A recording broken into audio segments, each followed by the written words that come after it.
I'm Isaac Carter, and we are here with the Catalyst Effect at Dallas Startup Week, presented by the Tech Council. Really excited to be here. And every 15, 20 minutes, we get to meet a really awesome person that's out there solving problems and changing the world. I am here with my co-host, Fernando Labastida from the Viral Genius Framework.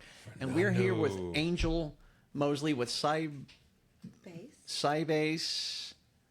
Oh, you got it. Cybase with a C-Y. Yes. Okay, perfect.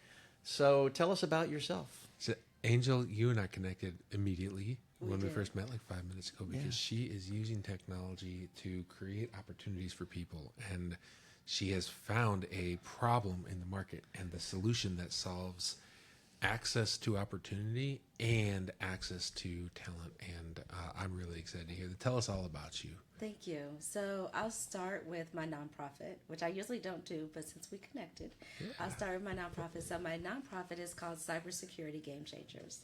And I called it that because here in Dallas, there is a definite difference between students who take technology, computer science classes, right? When you go north of downtown Dallas, the computer science classes are full, sometimes with a waiting list. You go south of downtown Dallas, people who look like me, and there's one or two people in the class. Why is that? Yeah, there's a disparity there. I used to volunteer at the middle schools and the high schools, and so I started talking to the students, why aren't you signing up for these classes? Well, I don't like math, or nobody told me about them, or I can't do that. I'm like, I can do it, you can do it, Yeah. So I started my nonprofit to basically show young people that look like me, and girl power, that if I can do it, you can do it. And I really want them to, there's not very much that you can do nowadays that does not touch technology. Absolutely.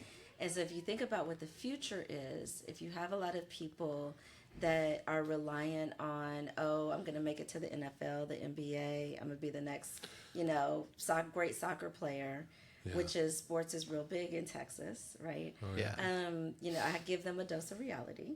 And then we start talking about, well, that's great, but what's your plan B? Yeah. And so I point them to different careers in technology, and I start with something as simple as an aptitude test. Do you like puzzles? Do you like to swing? Do you like, things that they connect with, right? And then we take that information and map that to different technology careers. As soon as you can connect somebody with something that they're good at, that they enjoy, then you can start saying, well, here are fields that rely on those skills. Like you love playing basketball. That's a team-based sport. It's very physical. Look at these other things that parallel, that build off those skills, and then you can build somebody's confidence up, and then having them engage with things that you never even would have dreamed of at that point. Exactly.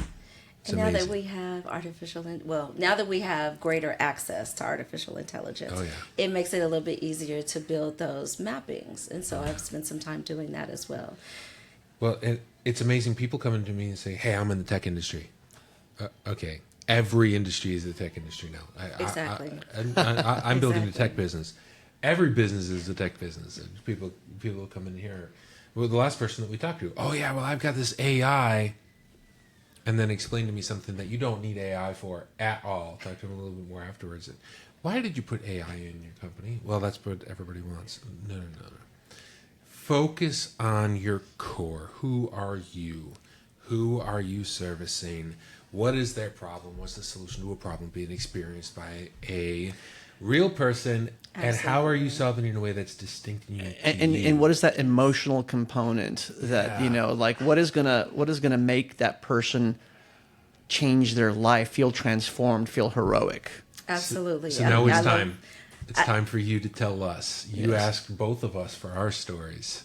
Okay. So I love How did you get here? What's your story? Thank you so much for asking. And I love the fact that you use the word heroic, because if you turn my card over, okay, you'll see, what do you see? Cybersecurity Game Changers. logo. It's a superhero and superheroine. Superheroes. Yes. Look at that. Okay. The superheroes. So, in my mind, doing cybersecurity, you're a little bit of a superhero because you, if you take the governance, risk, and compliance side, you help people stay out of jail. I mean, who doesn't want to do that? Yeah. You're in an industry that's regulated by the United States government, and there's rules and regulations out there to say, if you don't protect people's data, you might go to jail. Yeah. So I used to tell my kids when they asked me what I did, I said, well, I help CEOs stay out of jail. In a way that they could tell their friends, this is what my mom does. With patient records, you're protecting me from the world knowing things that I don't need them to know. That's things right. that are private to me. That's right. Yeah, you protect the CEO, which is fine, but protect the patient. Exactly. The person that's just trying to do their banking. Protect the person. Right. Nobody does that more effectively than cybersecurity people. Well, thank you. I appreciate that. How did you get into cybersecurity? Oh, that's a good question. Yeah. Believe it or not, what we're doing right now is my first love. So my first love is radio, TV, film. Nice. Oh, okay. Yes. Maynard can connect to that. Yeah, media. So I would be Maynard. I would be the producer. I used to do pre and post production. And, that's fantastic. Yeah. So I was doing an internship for BMG Records, which had Virgin at the time. So got to hang out with people like Janet Jackson and Billy Ray Cyrus. Wow. Happened to wander into a computer, the computer room, right, the server room of the company.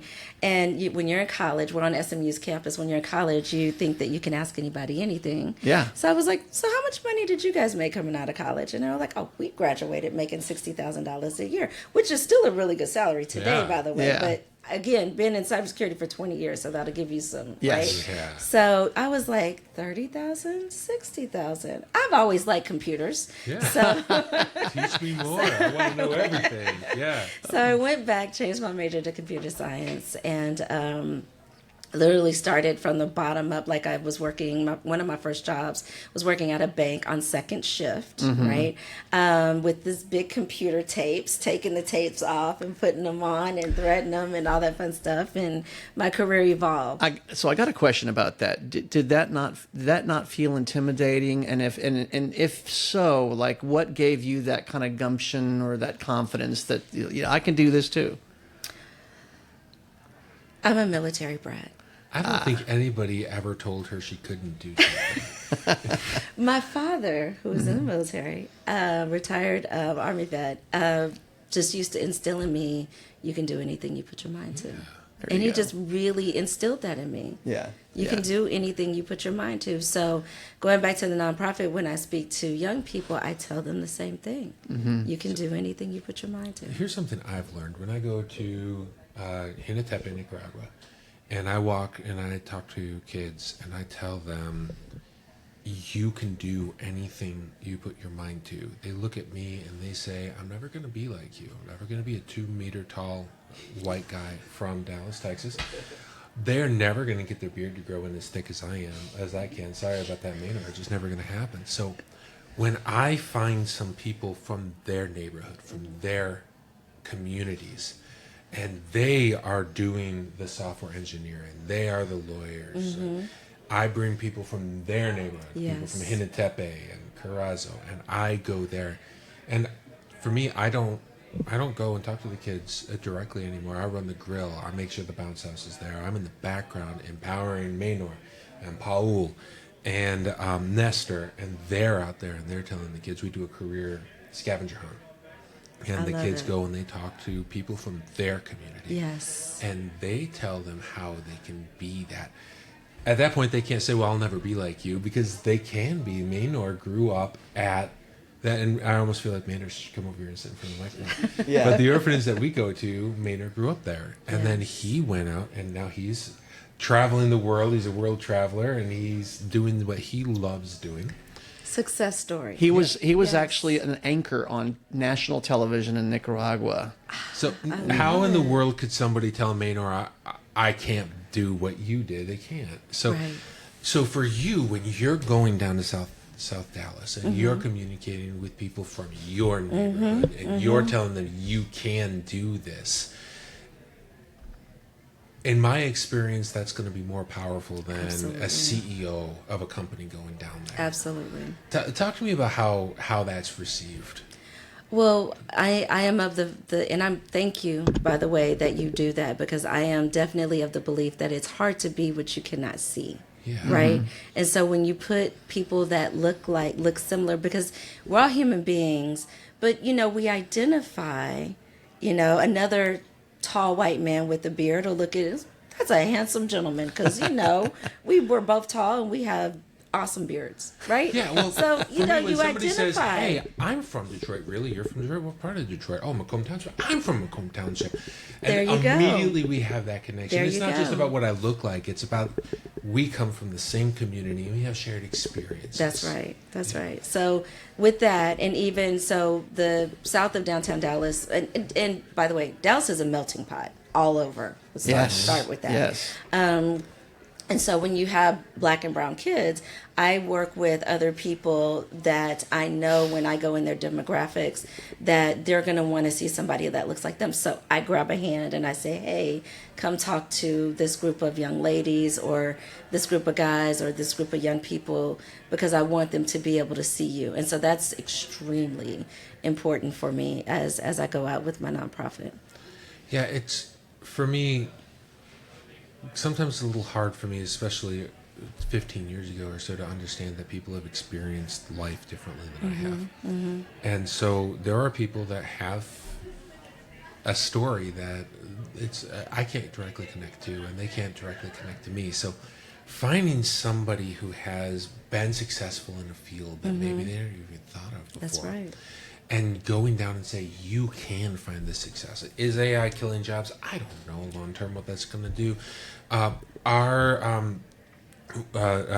women or minorities discouraged from certain industries? I haven't experienced that discouragement, so I don't know. But here's what I do know. I have somebody that's been exceptionally successful in an industry, in a field. And she is passionate about helping other people be successful in that industry too, in that area. And she's reaching out and building organizations. So how can people like Fernando and I help you be more successful? Thank you. I appreciate you asking. So let's talk about my for-profit real quick. Yes. Which I shared with you earlier, started to fund my nonprofit. Because I've been doing cybersecurity for 20 years, I spent a lot of time in incident response scenarios. So what we like to say in the industry is it's you not failed to prevent, it's things when. screwed up, now what? Right. Everything's gone and I mean, wrong. nobody's Call the perfect. superhero. Nobody. We're human. Well, there's entire nations out there inventing my gosh. ways to get in, to penetrate through our defenses. Yes. So you're not going to, and you're going to do everything you can to keep it from happening, but things are going to happen. Absolutely. So it's not if, it's when. Yes. And so as I spent time in the boardrooms relaying information, because people forget the I in IT stands for information. And so coming from an IT background, cybersecurity, my job was to relay information. And if you're the CEO and you're we'll say CFO, and this is the COO of the company, you three gentlemen have decisions to make. So I come to you and I say, there's somebody bad in the network. It's affecting the server that has our highest paying client on there. I think we should shut it down. Now, this is my opinion. I'm giving you information. Right. I'm telling you what I think I should do. But the CFO is like, oh no, there's no way we could shut it down because it's our highest paying client, and we're going to lose their revenue, and so there's conversation that has to be had. And at the end of the day, and you have to let it's we the shut it down, or you could go to jail. Yeah. And it's the C-suite that makes that decision, right? So I created an AI-powered tool because, as you said earlier, is AI going to take our jobs? I don't know, but we have to figure out how to use it as a tool to work with us and help us work better. So this that I created came from my brain after spending 20 years in incident response, right? And I created it on paper, and then I was like, okay, how can I help? How can I add a tool to it to make it better? So because you like analytics and you like numbers, I created an analytic tool. that takes the information about their tech stack, their company culture, and it feeds it into the AI system, and then it gives them probability. So you make a decision, right? I present you with information. You choose to make a decision based on the information you know at this time. You feed your decision into the tool, and then it gives you back a probability. Based on your decision to do ABC, there is a 80% chance that XYZ is going to happen, right?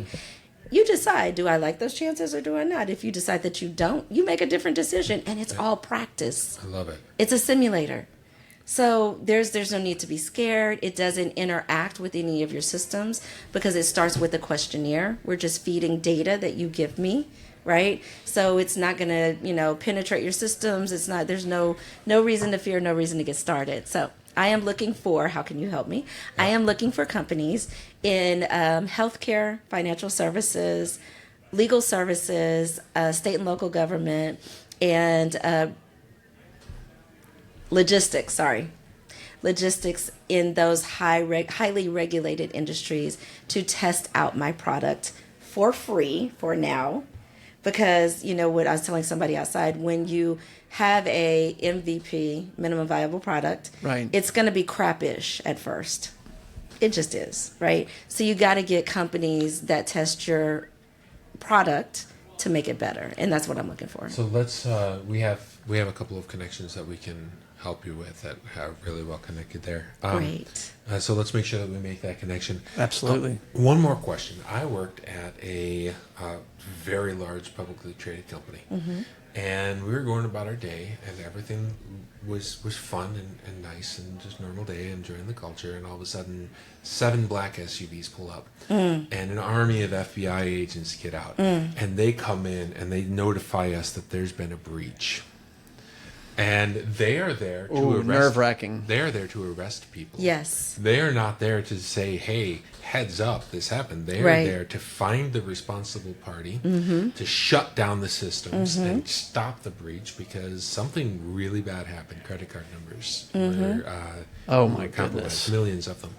And Yes. so the FBI shows up, and of Yes. course the C-suite. The first thing they do is they call their lawyer, and that's probably the right The move. smart move. Yeah. Yes, What's absolutely. the second thing? What's the second thing you do? There's been a breach. You can't even prove it. You don't know. This is out of the blue. You're just sitting there, and the men in black show up at your business. What's the second thing you do? That's a very good question. It's incident response time. There you go. Hey, I'm in the hot seat. Find out, remember the I in IT, find out as much as they know, right? Yeah. Go to your IT people, figure out what do you know, what's going on. Hopefully they have people that monitor their systems, right? Yeah. Right. So they can give them, here's the situation that's going on right now, situational awareness.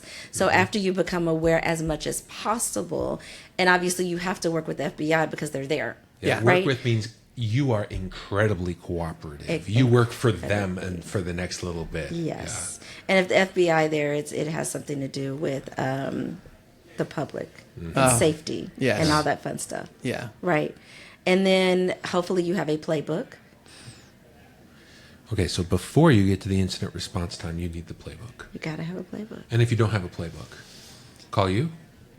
I will help you build a playbook. That's what I do.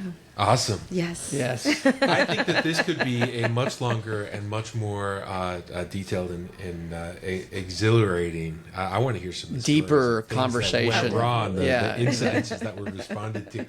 But that is not what we're doing here at Dallas Startup Week, presented by the Debt Council. We are, of course, coming in and just giving people an opportunity to share their story and give their voice. And I have really enjoyed this. I could keep talking for 30 minutes, but Fernando's got to Yes, go. you could keep on talking for 30 minutes.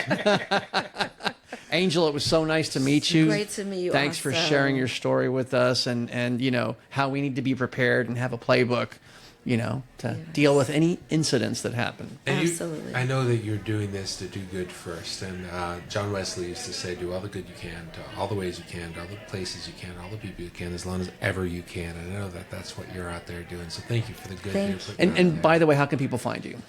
They can find me on LinkedIn, Angel Mosley, Dallas, the only one here that I know of. Cybase Risk Management, and that's With a C. With a CYBASE.